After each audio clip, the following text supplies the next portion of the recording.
What is your unique value proposition? UVP, written and narrated by Peter J. Merrick. Maybe I have become set in my ways with age.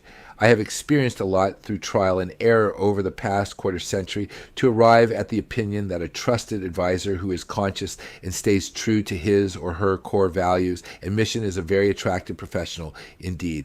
Yet, these individuals are almost impossible to find.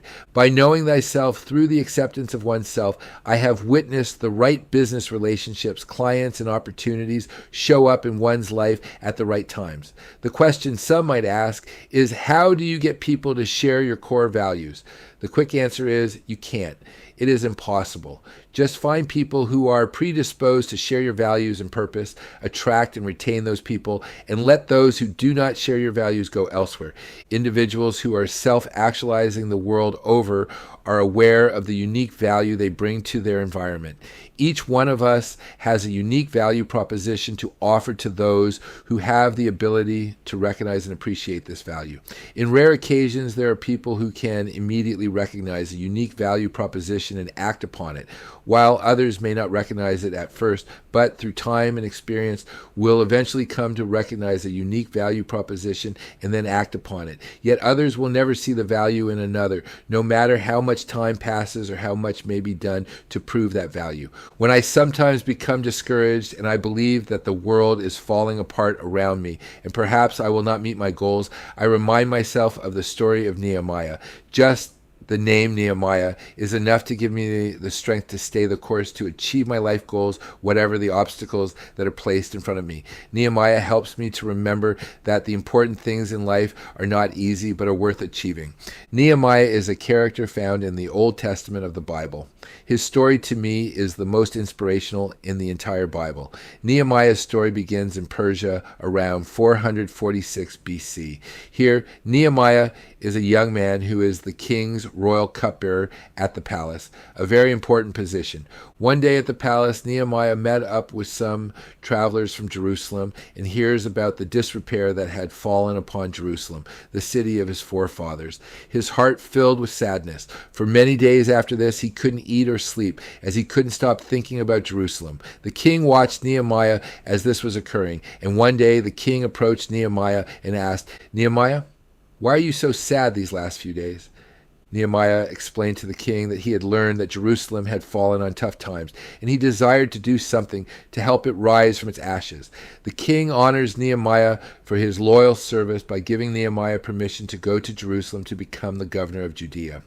On Nehemiah's arrival, he began to survey the city secretly at night and formed a plan for its restoration. He looked at what could be accomplished, something that would unite the people of Jerusalem. Nehemiah saw that there were great holes in the walls of Jerusalem. He decided that fixing the walls was the project that would unite his people and begin the restoration of the city of his forefathers. The next day, Nehemiah stood up in front of all Jerusalem and proclaimed that he and all who would join him would work to fix the walls, and this would begin the rebirth of Jerusalem and unite its people. Immediately, some of the people saw the value of what Nehemiah planned to do and joined with him right away. Others who were complacent or threatened by Nehemiah's goal started saying, "Nehemiah, you are crazy. It can't be done. Why try?" Nehemiah replied by restating his goal of fixing the walls of Jerusalem. He focused on his goal and those who supported the goal, and on the restoration and resurrection of an entire people. After the project began, those who had a vested interest in Jerusalem staying the way it was began to try to sabotage the work that was being done. Nehemiah did not become discouraged. No, he focused even more on his goal and those who supported this goal. He innately knew that this goal was greater than any one person. Those who tried to stop the work of restoration realized that it was going to happen. Those people made continuous calls to Nehemiah to cease his work and to come meet with them to discuss the situation.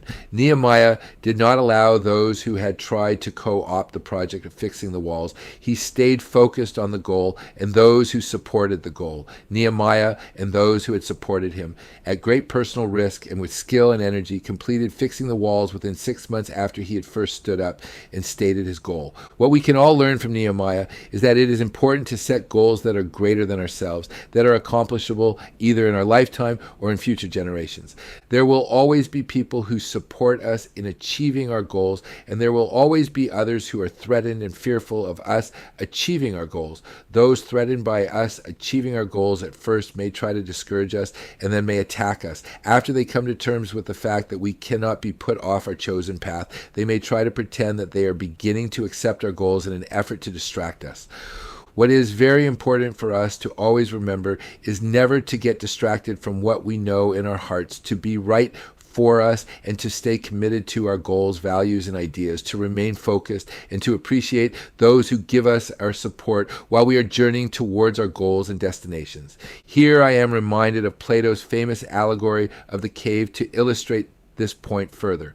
Plato wrote about prisoners in a cave watching shadows that they accept as real. One prisoner frees himself of his shackles, leaves the cave and sees the sun. Then he returns to the darkness, temporarily blinded by the sun's brilliance. His fellow prisoners think he is crazy, yet he knows they live a life of illusion. He is bound by his innate need to free himself from these mental chains. The moral of Plato's allegory of the cave, as it has been interpreted through the millenniums, is that we all have the responsibility to speak our truths to ourselves and our communities, however uncomfortable the effect of telling these truths might be felt by its messenger. There will always be an audience for our truths. Remember, in the end, everything works out, and if it has not yet worked out, it is definitely not the end.